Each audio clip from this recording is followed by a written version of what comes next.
Lalu apa saja yang sudah dipetakan masing-masing tim kampanye Capres-Cawapres soal kebutuhan perempuan sehingga bisa menarik suara mereka di Pilpres 2024? Kita ulas bersama 3 narasumber yang sudah hadir pagi hari ini. Ada juru bicara Tim Nasional Anies Mohaimin, Tata Ujiati, lalu juru bicara Tim Kampanye Nasional Prabowo Gibran Putri Komarudin melalui sambungan Zoom, dan juga juru bicara Tim Pemenangan Nasional Ganjar Mahfud, Ike Suharjo. Selamat pagi ibu-ibu. Pagi. Aduh, saya terhormat sekali nih ada ibu-ibu di studio. Ya. Saya paling ganteng sendiri nih kayaknya.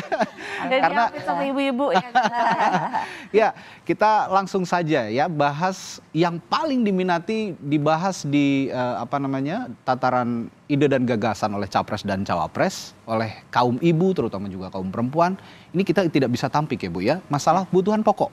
Nah, kalau bicara kebutuhan pokok, saya tidak akan berbicara langsung harganya, tapi juga bagaimana kita menanggulangi permasalahan di hulu seperti petani. Saya akan mulai dari Bu Tata dulu, dari Tim Nasional Anies Mohaimin.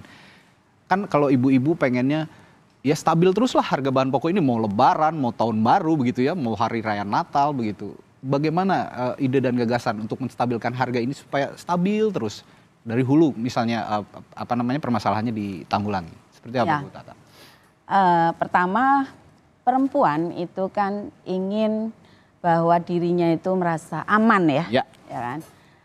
Aman dari sisi kehidupan maupun dari sisi kehidupan keluarga dan bermasyarakat.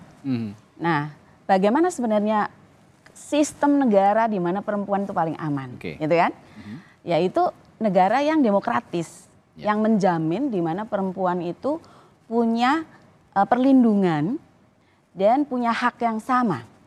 Karena Amin ini ingin agar pemerintahan itu dilakukan secara bersama-sama ini Mas.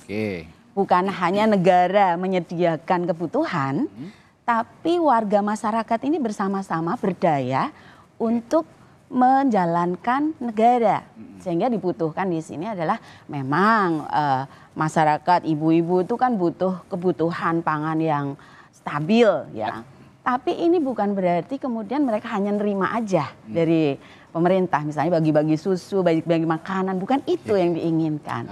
Tapi yang diinginkan adalah bagaimana agar warga masyarakat termasuk perempuan itu berdaya dan punya kesempatan yang sama untuk menjalankan negara ini. Sehingga mereka tuh lebih survive, Indonesia bisa lebih maju, dan tentu saja nanti kebutuhan pokok stabil itu hanya konsekuensi dari pemerintahan dan masyarakat yang berdaya. Gitu Mas, sehingga mereka itu Amin itu memberikan kesempatan yang sama bagi perempuan, contohnya dalam hal pendidikan nih Mas ya. Jadi Amin tuh melihat bahwa sekarang ini pendidikan tuh kan kayak piramida.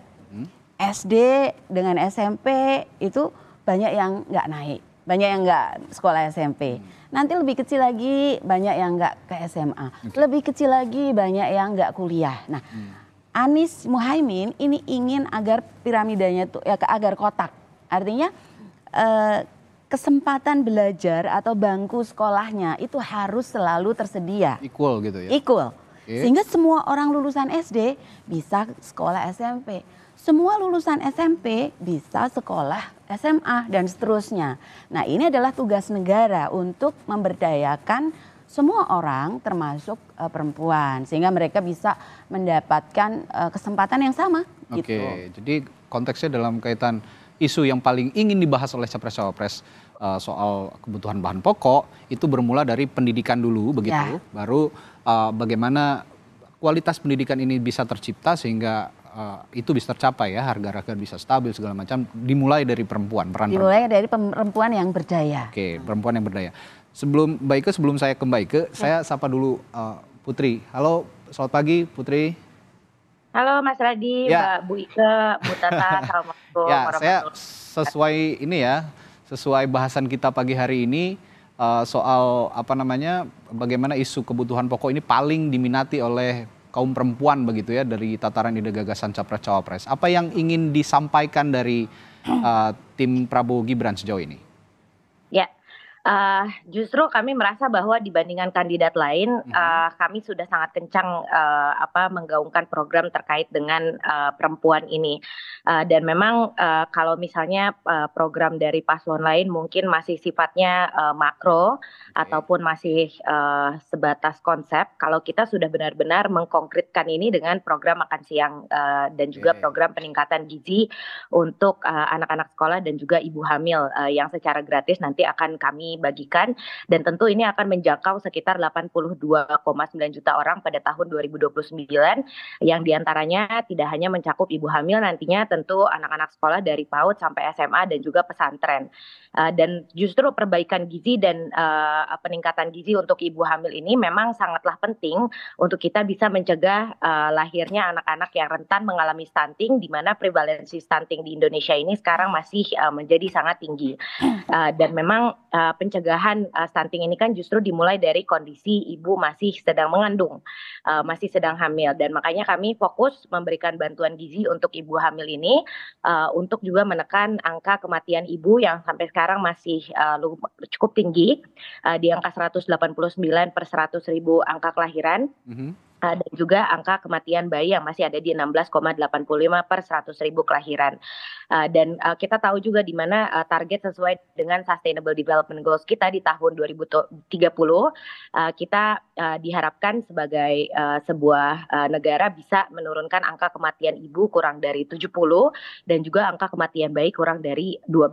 Dan makanya sebenarnya program makan siang gratis ini dan juga peningkatan gizi bagi ibu hamil itu merupakan sebuah langkah konkret untuk tim kampanye nasional dari Prabowo Gibran dan juga nanti capres dan cawapres kami untuk bisa menjamin kebutuhan gizi dan juga meningkatkan kebutuhan gizi dari ibu hamil dan juga anak-anak sekolah. Dan tentunya kalau ditanya nanti bagaimana secara realnya kita bisa menjalankan program ini, kami akan menyasar kepada daerah-daerah yang masih dalam kelompok kantong kemiskinan. Seperti kita tahu Papua masih 26,8% untuk kemiskinan, Papua Barat masih 21,43%, NTT masih 20,33%, dan bahkan juga daerah Jawa Tengah yang masih 10,9%. Dan tentu kita juga akan menyasar daerah yang nanti stuntingnya masih tinggi seperti NTT yang masih di level 35% dan juga Jawa Tengah yang masih 20,8%. Jadi menurut kami ya inilah program konkret yang bisa kita tawarkan, selain juga nanti kita akan terus menstabilkan terkait dengan harga bahan pokok dan menguatkan peranan Bank Indonesia tentunya sebagai mitra pemerintah dalam mengendalikan inflasi. Tapi ini salah satu quick win kita ataupun program konkret kita untuk bisa meningkatkan ketahanan pangan bagi perempuan khususnya dan juga anak-anak. Ya, berbicara soal ketahanan pangan, soal bahan pokok, sebenarnya masalah hulunya kan ada di petani begitu. Nah, jika Anda tadi mengatakan Prabowo Gibran unggulannya adalah pembagian susu dan makan siang gratis, apakah masalah hulunya yang sekarang sering dikeluhkan ini juga bisa terselesaikan hanya dengan membagikan makan siang gratis dan susu gratis? Ya. Kalau dari permasalahan hulunya tentu seperti yang kita sering sampaikan, kita akan terus meningkatkan, menyempurnakan program yang sedang dijalankan oleh Pak Presiden Jokowi. Kita tahu program seperti Kartu Tani misalnya sekarang sudah sangat efektif juga dalam pendistribusian pupuk, walaupun memang tidak bisa kita pungkiri masih juga terdapat permasalahan dalam faktor distribusinya. Jadi peningkatan pada program-program Kartu Tani, terus juga kita tahu sampai sekarang ini pemerintah juga terus mendistribusikan yang namanya kredit usaha rakyat khusus untuk para petani, dan ini juga harapannya bisa kita kuatkan nanti supaya petani-petani terutama yang di daerah pedesaan itu tidak hanya bergantung pada tengkulak yang sampai sekarang masih menjadi persoalan utama dalam penanaman panen kita dan juga dalam modal untuk para petani ini. Jadi harapannya dari sektor hulunya kita tetap jalankan tentu, dan dari hilirnya juga kita sempurnakan dengan memastikan bahwa seluruh anak-anak dan ibu hamil tentunya itu bisa mendapatkan akses pada hasil pangan yang berkualitas. Oke, ada benang merah sebenarnya dari Timnas Amin dan juga Prabowo Gibran bahwa permasalahan ini dari hulunya menurut Ibu Tata tadi di Amin adalah soal pendidikan, bagaimana kualitas pendidikan dari seorang perempuan yang berdaya bisa menghasilkan kualitas SDM yang berkualitas begitu, yang baik gitu ya. Sama juga tadi dengan program makan siang gratis dan juga susu gratis, ini diharapkan kualitas SDM-nya juga baik. Kalau dari Pak Ganjar Mahfud, Mbak Ike, saya tertarik soal sebenarnya dari visi kedaulatan pangan, ini industri pangan yang berkelanjutan. Poin itu karena industri pangan ini sering kali bermasalah ketika kita masih membuka keran impor begitu ya.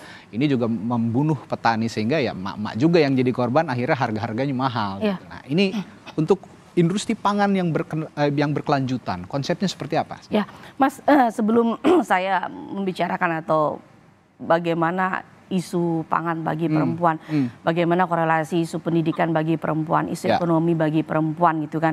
Saya ingin menekankan begini, bahwasannya memang isu-isu perempuan ini, persoalan yang terkait dengan perempuan ini menjadikan prioritas, menjadi perhatian dan dorongan publik, bahwasannya isu perempuan ini menjadi suatu hal-hal yang penting dalam beberapa tahun terakhir. Nah ini kenapa dalam TPN Ganjar Mahfud ini memprioritaskan isu perempuan sebagai program yang paling krusial, yang paling penting untuk pembangunan bangsa dan negara. Nah kita tahu ya, beberapa seperti kita tahu Undang-Undang TPKS nomor 12 tahun 2022, belum lagi Undang-Undang tentang ada perubahan usia pernikahan di Undang nomor 174 dengan 16 tahun 2019. Dan banyaknya dirayakan berbagai macam institusi terhadap Hari Perempuan Internasional. Nah ini menjadi salah satu indikator bahwasannya publik, masyarakat umum ya sudah sangat mendukung sekali terhadap isu-isu perempuan di beberapa tahun belakangan ini. Itu yang pertama. Jadi mengapa TPN Ganjar Mahfud ini memprioritaskan isu-isu perempuan menjadi programnya. Nah kedua, ini kita berkaca kepada apa sih program-program dari TPN Ganjar Mahfud terhadap program isu perempuan ini sendiri. Nah kita juga melihat latar belakang dari Mas Ganjar yang pernah menjadi anggota Dewan 2 periode, di mana di situ beliau sangat vokal sekali ya pada waktu itu dan sangat memperjuangkan aspirasi perempuan sehingga minimal kenapa adanya kuota minimal 30% perempuan yang ada di parlemen itu karena salah satu aspirasi dari Mas Ganjar. Di Komisi 2 ya? Betul. Nah sekarang perempuan akhirnya sudah menjalankan gitu kan tugasnya di parlemen gitu dan menjadi salah satu bagian untuk membangun pembangunan bangsa dan negara ini. Dan kedua kita juga akan melihat lagi prestasi dari Mas Ganjar selama menjadi gubernur. Dan bagaimana peran penting dari Bu Siti Atikoh ya, mendukung, mensupport beliau sehingga banyak sekali prestasi atau keberhasilan terhadap perempuan dan anak. Salah satunya adalah berhasil menurunkan angka stunting, berhasil menurunkan angka kematian ibu, kematian bayi, kemudian kematian balita. Itu salah satu angka berhasilan. Nah, menjadi gubernur aja perempuan sudah menjadi prioritas, apalagi menjadi presiden. Nah, kemudian saya berbicara tentang program di TPN Ganjar Mahfud sendiri. Kita ada program namanya Ibu Sehat dan Anak Sehat. Di sini kita memperhatikan bagaimana dari mula 1000 hari dari pertama kelahiran dari si anak gitu kan sampai bagaimana untuk menggait gizi, untuk memberikan gizi anak mulai dari usia bayi sampai usia 5 tahun. Nah, belum lagi adanya pelayanan kesehatan mulai dari ibu yang melahirkan sampai mulai dari ibu yang mengandung, melahirkan hingga menyusui. Nah, ini menjadi salah satu program dari TPN Ganjar Mahfud sendiri. Nah, kemarin sumbernya tadi untuk ekonomi sendiri bagaimana? Ketika waktu menjadi gubernur, beliau juga pernah memberikan suatu program memberikan kredit perbankan kepada ibu-ibu atau emak-emak gitu kan, agar bisa memberdaya secara ekonomi. Begitu juga dengan pendidikan. Kita punya program 1 sarjana, 1 keluarga miskin. Bahwasanya semua perempuan tuh berhak mendapatkan akses pendidikan yang layak gitu kan. Jadi bagi keluarga yang belum mampu atau untuk memuliakan anaknya, kita mempunyai program khususnya juga bagi perempuan. Di sini kita mempunyai akses pendidikan seluas-luasnya bagi para perempuan. Ya berarti kaitan dengan diskusi kita pagi hari ini, saya tangkap untuk kesimpulan sementara ya begitu ya, dari 3 pasangan calon presiden dan calon wakil presiden diwakili tim ses masing-masing. Kalau mau perempuan ini didengar begitu, bahagiakanlah mereka begitulah kira-kira ya. Bahagiakanlah mereka, perempuan yang bahagia, perempuan yang sejahtera, niscaya juga bisa menciptakan sumber daya manusia yang juga berkualitas begitu sebagai ibu. Nah, kalau saya bertanya berikutnya ke Bu Tata. Bu Tata, kalau sekarang kan kalau melihat fokus suara perempuan di pemilu 2024 ini sebenarnya lebih besar, meskipun hampir seimbang tapi lebih besar ya presentasinya dari laki-laki sedikit lebih besar. Nah masing-masing ini merebut fokus suara perempuannya di mana? Apakah di sektor pekerja, buruh, perkantoran atau ibu rumah tangga kira-kira? Ya, Pak Anies sendiri sudah punya keberpihakan yang lama ya terhadap perempuan ketika beliau menjadi gubernur di DKI. Jadi ada banyak hal yang beliau perhatikan ya, mulai dari ibu hamil sampai perempuan, kesehatan perempuan, sampai kemudian bagaimana kesempatan kerja bagi perempuan itu diberi kesempatan kerja yang sama. Salah satu hal yang penting yang perlu dicatat di Jakarta adalah bagaimana Pak Anies ini memberikan kesempatan cuti melahirkan bagi laki-laki, Mas. Jadi laki-laki kan biasanya itu mendampingi gitu ya. Tidak mendapatkan cuti atau hanya ya 1-2 hari kan. Tapi kalau di Jakarta waktu itu Pak Anies memberikan cuti 1 bulan secara otomatis. Sehingga bapak-bapak nih para ayah bisa ikut mendampingi ibu, ikutan repot. Ya.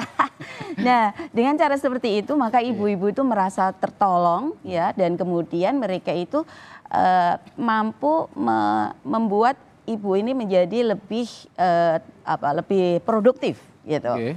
Pak Anies juga memberikan daycare ya di tiap-tiap kantor, di tiap-tiap pelayanan publik, sehingga ibu-ibu itu punya kesempatan yang sama dengan laki-laki untuk bekerja, berkompetisi. Nah, kemudian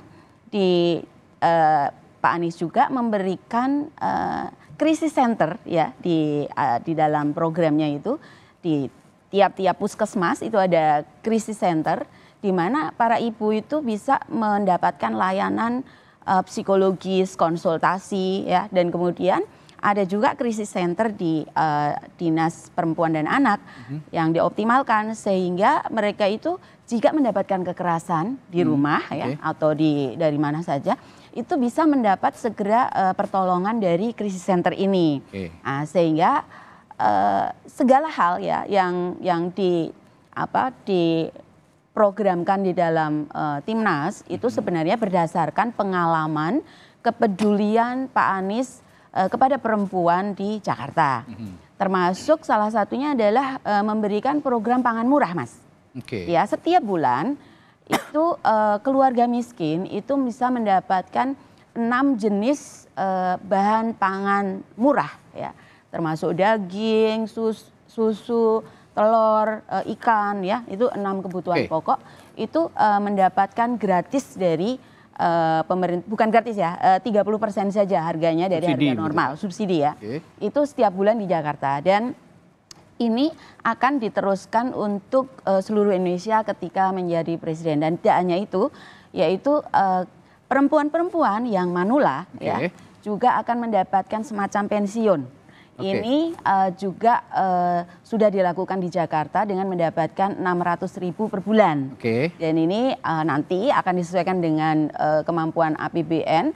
Tapi manula yang dia itu miskin, tidak punya keluarga, sakit, ya termasuk para perempuan tentunya, ini juga akan mendapatkan bantuan itu dan sudah ada di dalam visi misi Amin. Ya, jadi memang kepedulian Pak Anies terhadap perempuan itu sudah lama dan sudah diaplikasikan di Jakarta. Kalau saya tangkap berarti semua kalangan yang disasar ya, tidak hanya di perkantoran tapi ibu rumah tangga dan juga di mungkin juga ada di lembaga pendidikan begitu ya. Termasuk milenial juga ya. Ya, saya ke Putri. Putri, kalau tadi dari Timnas Amin ini kayaknya semua kalangan begitu akan disasar. Tapi ada yang spesifik dari Prabowo Gibran untuk khusus isu perempuan, suara mana yang akan direbut? Kalangan mana? Ibu rumah tangga, perkantoran atau yang mana?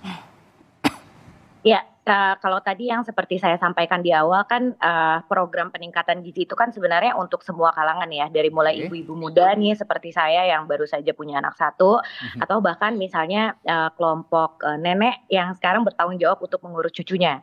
Itu kan juga akan sangat bermanfaat ya programnya untuk mereka. Jadi mungkin melanjutkan sedikit dari tadi, sebenarnya kita mau juga nanti bikin yang namanya Badan Peningkatan Gizi Ibu dan Anak Nasional dan Daerah, di mana badan ini nantinya akan bersinergi dengan Kementerian Pendidikan dan Kebudayaan, Kemendes, BKKBN, BUMDes, supaya kita juga bisa memberdayakan badan usaha milik desa kita. Dan program ini sebenarnya sudah sukses dilangsungkan di 76 negara di berbagai belahan dunia. Dan tahun depan di presidensinya Brazil di G20 ini sebenarnya akan menjadi salah satu topik utama terkait dengan peningkatan gizi langsung ini. Jadi kami sangat berharap bahwa dari penguatan peranan perempuan dari mulai masih hamil sampai sudah punya anak-anak, nantinya ini kita bisa menciptakan generasi yang berdaya saing tinggi dan bisa menciptakan pekerjaan baru nantinya, tentu dengan pelibatan BUMDes dan tentunya melepaskan negara kita dari middle income trap yang nanti akan mencegah kita untuk menjadi negara maju di tahun 2045. Dan karena kita menyasar semua kalangan perempuan dari mulai ibu muda sampai dengan ibu yang sudah lebih senior, tentu kita juga mengetahui bahwa perempuan ini seringkali masih dijadikan sebagai objek. Jadi setiap pemilu kita selalu dengar bahwa the power of emak-emak itu harus bisa kita dorong karena perempuan itu adalah pemilih yang lebih loyal dan juga lebih militan. Nah, kita lihat sekarang bahwa di setiap tim kampanye kita melakukan acara, baik itu di level nasional ataupun daerah, kita juga memperlihatkan bagaimana perempuan-perempuan yang terlibat langsung di tim kampanye Prabowo Gibran ini bukan hanya menjadi objek, tapi juga menjadi subjek dari pencapresan dan juga pencawapresan Pak Prabowo dan juga Mas Gibran. Jadi sebenarnya menjadi salah satu contoh konkret kita supaya nanti ke depannya perempuan-perempuan muda, terutama dari generasi milenial dan Z, itu tahu kalau perempuan itu bukan hanya sebagai sekedar subjek saja gitu, objek saja, tapi juga bisa menjadi seseorang yang menjadi decision maker. Dan kalau kita lihat misalnya di berbagai daerah sudah banyak juga relawan-relawan perempuan yang mengkhususkan diri membentuk organisasi untuk mendukung Pak Prabowo dan juga Mas Gibran. Kalau kemarin kita lihat di Bandung ada namanya Emak-emak Majelis Taklim Bandung Cimahi yang mendorong Pak Prabowo. Ada juga Laskar Prabowo 08 di DKI dan juga masih ada banyak berbagai relawan perempuan lainnya. Jadi relawan perempuan ini tentu tidak hanya berasal dari satu kalangan saja, tapi ada yang ibu rumah tangga, ada yang profesional, ada yang akademisi, ada yang filantropis. Jadi seluruh kalangan insya Allah yang perempuan itu bisa terakomodir dalam organisasi relawan yang sudah dibentuk. Baik. Nah, kalau ngomong-ngomong soal militansi emak-emak, saya setuju memang militan sekali mereka ini untuk memilih atau mendukung gitu ya dalam konteks pemilu presiden ataupun pemilu secara umum. Nah, kalau tadi saya lihat dari Prabowo Gibran ini memanfaatkan militansi emak-emak gitu ya, kaum ibu. Dari Ganjar Mahfud apakah juga punya konsep yang sama dengan memanfaatkan militansi mereka dan menyasar suara mereka, karena kaum ibu ini memang kuat sekali sepertinya. Sebenarnya kalau kita ngomong tentang masalah siapa yang harus kita sasar, gini Mas, kita tidak hanya emak-emak saja. Tapi kita tahu bahwasanya bonus demografi kita, apalagi udah Indonesia Emas 2045 dan target pemilu 2024 itu melibatkan generasi Z dan milenial, jadi semua kita merata. Ini mulai dari kelompok emak-emak, kelompok generasi milenial dan Gen Z itu sendiri. Kalau saya kayak milenial. Nah, kalau kita berbicara tentang apa saja program dari TPN Ganjar Mahfud, kalau kita ngomong tentang masalah perempuan ini banyak, Mas. Betul. Banyak sekali. Mulai dari persoalan isu gender dengan tata kelola pemerintah, bagaimana perempuan politik gitu kan, itu tata kelola pemerintah. Mulai dari bagaimana isu perempuan dengan lingkungan, itu banyak sekali permasalahannya. Mulai dari masalah perempuan dengan bagaimana akses perempuan mendapatkan keadilan, akses perempuan ini mendapatkan hak yang sama terhadap sosial dan ekonomi. Mulai bagaimana isu perempuan terhadap gender tentang perdamaian dan keamanan. Nah, di TPN Ganjar Mahfud sendiri ada beberapa program. Tadi seperti yang sudah saya sebutkan, bahwasannya ibu sehat, anak sehat. Kita juga punya program Kartini Maju. Kartini Maju ini di mana kita memberikan suatu ruang seluas-luasnya bagi perempuan untuk bekerja di berbagai macam bidang. Jadi memberikan kesempatan yang sama pada perempuan dalam hal pekerjaan. Kemudian juga ada cuti melahirkan selama 6 bulan. Ya ini juga ya tadi ya. betul. Nah dengan adanya cuti melahirkan 6 bulan ini begini, ini juga mensupport bagaimana memberikan kesempatan kepada ibu yang melahirkan itu agar pulih secara fisik dan mental. Kalau ibu udah pulih secara fisik dan mental, ini mencegah yang namanya seperti kayak kita tahu adanya baby blues begitu kan. Terus juga itu mencegah adanya angka stunting yang lebih tinggi, jadi dia bisa mendapatkan angka gizi yang bagus dan begitu juga ASINya kan lebih lancar, jadi kesehatan buat anaknya juga bagus. Dan juga cuti melahirkan buat ayahnya sendiri itu untuk mendampingin, karena pada bagaimanapun peran penting dari seorang ayah yang mendampingi istri dalam melahirkan sampai mereka menyusui selama 6 bulan itu sangat krusial dan sangat penting sekali. Ada yang dukungan secara psikis terhadap ayah ya Mas ya, ini saya kan pernah menjadi ibu ya, itu beda sekali kalau misalkan suami kita mendampingin kita gitu loh. Nah secara psikis itu kita merasa terpenuhi. Jadi seperti gejala-gejala baby blues itu akan terhindarkan gitu. Nah kita juga punya program adanya kesehatan mental. Nah kita punya 7 hari selama 24 jam itu ada call center, ada krisis. Nah isu mental ini penting sekali Mas, karena isu mental ini sendiri ya banyak sekali dilakukan oleh generasi muda saat ini yang berakibat dampak yang fatal. Bahkan banyak kasus-kasus bunuh diri akibat masalah mental. Nah, kemudian juga kita punya program di sini adalah tempat penitipan anak. Gitu. Nah ini khususnya bagi di kota-kota besar kan perempuan sekarang kan banyak sekali yang membantu suami dalam mencari nafkah gitu kan, dalam pemberdayaan secara ekonomi. Nah ini kadang kita merasa kesulitan kalau misalkan untuk menitipkan anak di rumah gitu kan. Nah dengan ada yang program ini ya orang tua tidak perlu khawatir lagi gitu. Ini berarti kalau saya lihat lebih terhadap bagaimana membuat nyaman kaum ibu dan perempuan begitu ya. Sehingga isu-isu ini juga akan jadi perhatian dari publik. Tapi begini, setelah jeda saya akan bertanya kepada masing-masing tim ses juga. Kalau saya perhatikan tadi bicara soal program-program untuk perempuan, termasuk juga menstabilkan kebutuhan pokok begitu ya. Ini membahagiakan perempuan, kaum ibu itu nggak murah kayaknya. Butuh kebijakan anggaran yang juga besar begitu. Bagaimana juga nanti masing-masing capres-cawapres soal kebijakan anggaran terhadap perempuan ya, yang keberpihakannya terhadap perempuan dan isu-isu perempuan bisa dioptimalkan. Bagaimana juga cara mengelola anggaran ini supaya tidak juga timpang dengan anggaran-anggaran penting lainnya untuk negara. Termasuk juga kalau saya lihat kaum ibu ini sekarang kan mudah sekali untuk dibujuk gitu ya, diberikan sesuatu, milih atau tidaknya, tapi gimana nanti. Nah ini yang juga politik praktis yang juga harus dihindari. Kita akan bahas hal itu ibu-ibu setelah jeda. Tetaplah bersama kami di Sapa Indonesia Pagi. Kami segera kembali. Seperti saya singgung sebelumnya tadi bahwa untuk membahagiakan kaum perempuan, kaum ibu itu sebenarnya tidak murah. Butuh juga kebijakan anggaran yang memadai dari pemerintah. Tapi sepertinya dari tim Ganjar Mahfud punya gagasan tersendiri selain bahkan kebijakan soal anggaran jika nanti Ganjar Mahfud terpilih begitu untuk isu-isu perempuan. Dari Ganjar Mahfud seperti apa? Begini Mas, saya ingin menyampaikan bahwasannya perempuan itu adalah tiang negara. Negara bisa chaos itu kalau perempuannya lemah. Nah, jadi misalkan negara itu bisa kuat, negara itu bisa maju, negara itu bisa sejahtera karena ada perempuan yang kuat di belakangnya. Jadi jangan sepelekan Mas Adi masalah perempuan ini. Bener, kalau udah emak-emak udah ngomong, ibaratnya dalam ini kita legislatif ya, dalam satu rumah. Kalau udah emak-emaknya udah pilih aja Mbak Ike, ayah atau anak-anaknya, itu bisa dipastikan 80% nanti pilih Mbak Ike untuk di legislatif.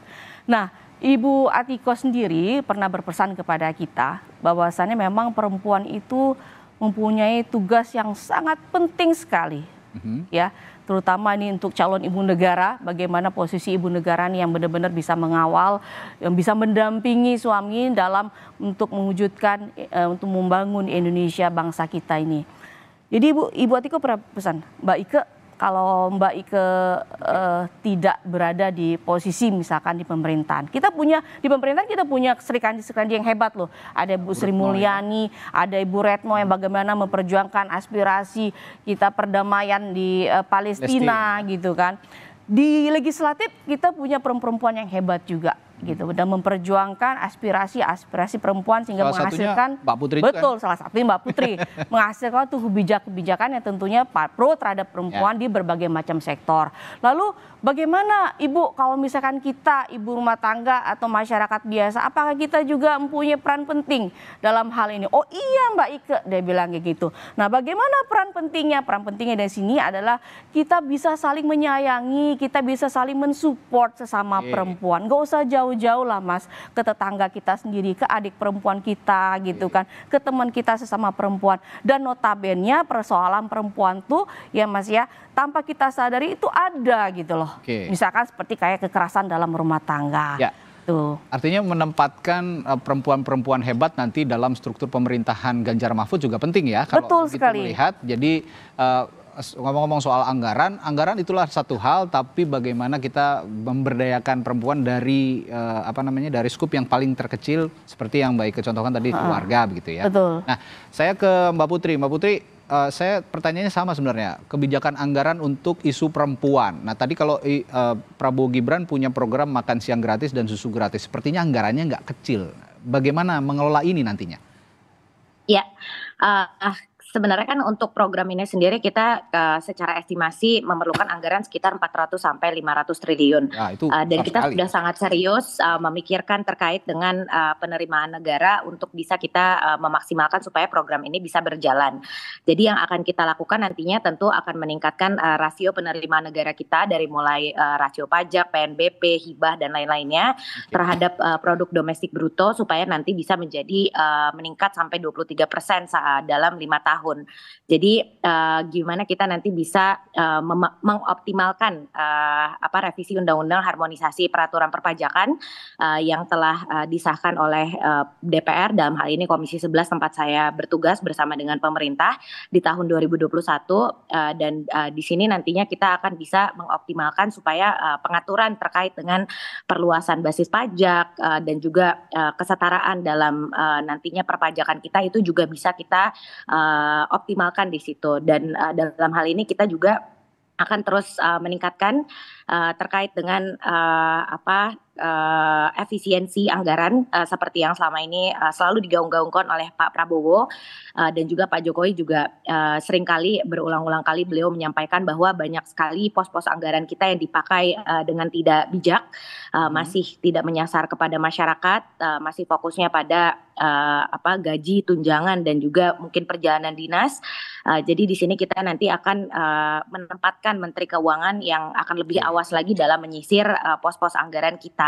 Jadi hal ini juga tentu nanti akan dibarengi dengan optimalisasi dari BUMDes kerjasama antara badan usaha milik desa supaya bisa terlibat juga dalam program makan siang ini. Terus kita juga akan mengoptimalkan program CSR di setiap provinsi ataupun kabupaten kota. Jadi nanti pihak swasta pun bisa terlibat aktif dalam program ini supaya bisa menutupi kekurangan pembiayaan. Dan kalau tadi disampaikan juga terkait dengan program yang konkret untuk perempuan yang sekarang sedang berjalan, kita juga tetap akan melanjutkan program PKH dan juga permodalan mikro yang kita tahu sampai saat ini masih lebih banyak menyasar perempuan. 90% dari penerima PKH itu kan kita tahu adalah perempuan. Terus sekarang juga Pak Jokowi masih punya program yang sangat baik, yaitu program pembiayaan ultramikro untuk kelompok perempuan yang diselenggarakan melalui BUMN seperti PNM misalnya. Dan tentu kita akan terus meningkatkan kualitas dari program ini supaya semakin banyak perempuan yang bisa berdaya, terutama di daerah pedesaan, dan juga mereka bisa menjadi perempuan yang mandiri. Jadi ketika terjadi krisis seperti pandemi COVID-19 kemarin, di mana banyak laki-laki yang kehilangan pekerjaannya, apalagi di daerah industri seperti daerah pemilihan saya, itu nanti istri ataupun anak perempuannya nanti tetap bisa membantu untuk menopang keluarganya. Ya, anggaran yang besar tapi juga diimbangi dengan perempuan yang berdaya, kira-kira seperti itu. Timnas Amin punya konsep pengelolaan keuangan negara yang seperti apa untuk mengoptimalkan program-program atau isu-isu perempuan? Ya, jadi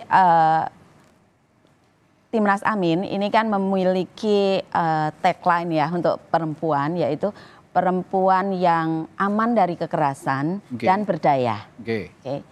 Nah, untuk menuju ke sini, ini kan sebelum ke anggaran ya, untuk menuju ke sini, aman dari kekerasan itu dalam konsep ini adalah bukan hanya kekerasan dalam rumah tangga, tapi juga kekerasan dalam masyarakat, kekerasan dari negara.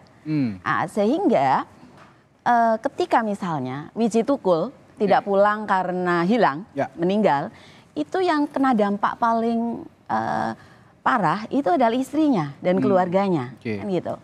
Nah, sehingga kekerasan oleh negara itu juga dampaknya terhadap perempuan. Sehingga di sini kita para perempuan itu juga perlu menyadari bahwa melihat kandidat-kandidat itu perlu melihat kandidat mana yang paling berpihak pada demokrasi, ya kan? Sehingga memberi ruang bagi perempuan untuk terlindungi dan berdaya, gitu. Nah, di sini nih, jadi saya Timnas Amin itu tidak hanya melihat perempuan itu sebagai orang yang diberi providing oleh susu, makan dan sebagainya, anggarannya juga besar, ya kan? Tetapi ingin 500 triliun anggarannya kalau kata itu juga maksudnya kan negara ini kan perlu dibangun dengan cara yang tidak istilahnya transaksional. Jangan transaksional gitu loh. Transaksional itu akan membuat negara khususnya perempuan itu dalam jangka jauh terpuruk. Karena kemudian hanya diberi ikan terus, tidak diberi kail untuk mandiri dan berdaya. Nah, untuk ini Timnas Amin itu dalam programnya maupun nanti dalam politik anggarannya, dalam politik anggaran itu lebih berfokus pada bagaimana perempuan ini selain aman dari kekerasan, tentunya mendorong pada negara yang demokratis. Perempuan bisa aman bicara, tidak akan dipenjara misalnya karena mengkritik pemerintah, ya kan? Tetapi juga agar perempuan ini diberi bekal termasuk dari pendidikan, kemudian juga ada pemberdayaan melalui UMKM, kemudian juga ada subsidi untuk pertanian, kemudian ada program kontrak farming ya yang memberdayakan petani dan perempuan, dan kemudian juga bagaimana perempuan ini diberi kesempatan yang sama di sektor-sektor yang sama dengan laki-laki, termasuk di TNI dan Polri. Sehingga perempuan-perempuan ini akan bisa menjadi hebat dan menjadi penentu dalam berjalannya negara, sehingga mereka itu tidak akan takut lagi bersuara, gitu. Jadi itulah apa yang diinginkan. Ya, kalau kita bicara pagi hari ini, menarik sekali bagaimana sudah dipaparkan tadi ya dari masing-masing tim sukses pasangan calon presiden dan calon presiden. Mana yang paling pas untuk Anda kaum ibu dan juga kaum perempuan. Ini saya yakin sudah ada yang ngincer-ngincer nih Bu, yang kaum ibu dan perempuan. Ini yang paling pas nih buat saya. Karena kalau melihat data survei dari Kompas, ini masih ada sekitar 70% dari kaum perempuan yang belum menentukan pilihannya di Pilpres ini. Nah, ini kalau saya lihat baca datanya dari kategori usianya ini 17 sampai 65 tahun. Sebagian besar 32% berada di kelompok usia 50 sampai 65. Nah, undecided voters ini sebagian besar ini berlatar belakang pendidikan dasar dan 43,7%-nya berada di kelompok ekonomi bawah.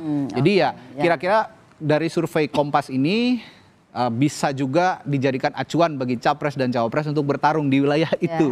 Karena mereka-mereka ini yang menjadi penentu nantinya siapa yang akan bisa memenangkan kontestasi pemilu atau Pilpres 2024. Menarik sekali pembincangan kita pagi hari ini. Terima kasih ibu-ibu sudah menemani saya pagi hari ini. Jadi kaum ibu sudah siap ya untuk milih ya. Siapa yang akan dipilih nanti kita nantikan bersama siapa yang bisa merebut suara perempuan. Baik, terima kasih juru bicara Timnas Amin, Tata Ujiati, juru bicara TKN Prabowo Gibran, Putri Komarudin, dan juru bicara TPN. Terima kasih. Assalamualaikum. Ke Suharjo telah berbagi perspektifnya pagi hari ini soal perempuan. Terima kasih. Sehat selalu ibu-ibu.